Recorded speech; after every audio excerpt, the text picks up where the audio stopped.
السلام علیکم ناظرین، امید کرتا ہوں آپ تمام لوگ خیر و عافیت سے ہوں گے۔ بیان کیا جاتا ہے کہ کسی گاؤں میں ایک صاحب کا اپنی بیوی سے جھگڑا ہو گیا۔ ابھی جھگڑا ختم نہیں ہوا تھا کہ اسی اثنا میں ان کے گھر مہمان آ گیا۔ خاوند نے اسے اپنی بیٹھک میں بٹھا دیا اور بیوی سے کہا کہ فلاں رشتہ دار مہمان آیا ہے، اس کے لیے کھانا بنا لو۔ وہ غصے میں تھی، کہنے لگی نہ تمہارے لیے کھانا ہے نہ تمہارے مہمان کے لیے۔ وہ بڑا پریشان ہوا کہ لڑائی تو ہماری اپنی ہے، اگر رشتہ دار کو اس بات کا پتہ چل گیا تو خواہ مخواہ خاندان میں بات ہوگی اور خواری الگ سے ہوگی، لہٰذا خاموشی سے آ کر مہمان کے پاس چپ چاپ بیٹھ گیا۔ اتنے میں اسے خیال آیا کہ چلو بیوی اگر روٹی نہیں پکاتی تو سامنے والے ہمارے ہمسائے بہت ہی اچھے لوگ ہیں، میں انہیں ایک مہمان کا کھانا پکانے کے لیے کہہ دیتا ہوں۔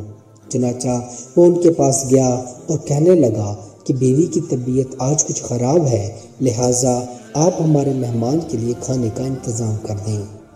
انہوں نے کہا ٹھیک ہے۔ وہ مطمئن ہو کر مہمان کے پاس آ کر بیٹھ گیا کہ مہمان کو کم از کم کھانا تو مل جائے گا، جس سے میری عزت بھی بچ جائے گی۔ تھوڑی دیر کے بعد مہمان نے کہا کہ ذرا ٹھنڈا پانی تو لا دیجیے۔ وہ اٹھا کہ گھڑے کا ٹھنڈا پانی لاتا ہوں۔ اندر گیا تو دیکھا کہ بیوی تو زاروں قطار رو رہی ہے۔ وہ بڑا حیران ہوا اور کہنے لگا کیا بات ہے؟ اس نے پہلے سے بھی زیادہ رونا شروع کر دیا۔ کہنے لگی بس مجھے معاف کر دیں۔ اس کے خاوند نے کہا بتاؤ تو صحیح، آخر تمہارے رونے کی وجہ کیا ہے؟ تم ایسے کیوں رو رہی ہو؟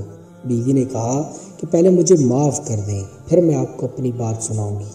خیر، اس نے کہہ دیا کہ جو لڑائی جھگڑا ہوا میں نے وہ دل سے نکال دیا اور تمہیں معاف کر دیا۔ پھر وہ کہنے لگی کہ جب آپ نے آ کر مہمان کے بارے میں بتایا اور میں نے کہہ دیا کہ نہ تمہارے لیے کچھ پکے گا اور نہ ہی تمہارے مہمان کے لیے کچھ پکے گا تو آپ چلے گئے، مگر میں نے دل میں سوچا کہ لڑائی تو میری اور آپ کی ہے اور یہ مہمان رشتہ دار ہے، ہمیں اس کے سامنے اپنے جھگڑے کی پول نہیں کھولنی چاہیے۔ چنانچہ میں اٹھی کہ کھانا بناتی ہوں۔ جب میں باورچی خانے میں گئی تو میں نے دیکھا کہ جس بوری میں ہمارا آٹا پڑا ہوا ہے، ایک سفید لباس شخص اس بوری میں سے آٹا نکال رہا ہے۔ میں یہ منظر دیکھ کر سہمی سی رہ گئی۔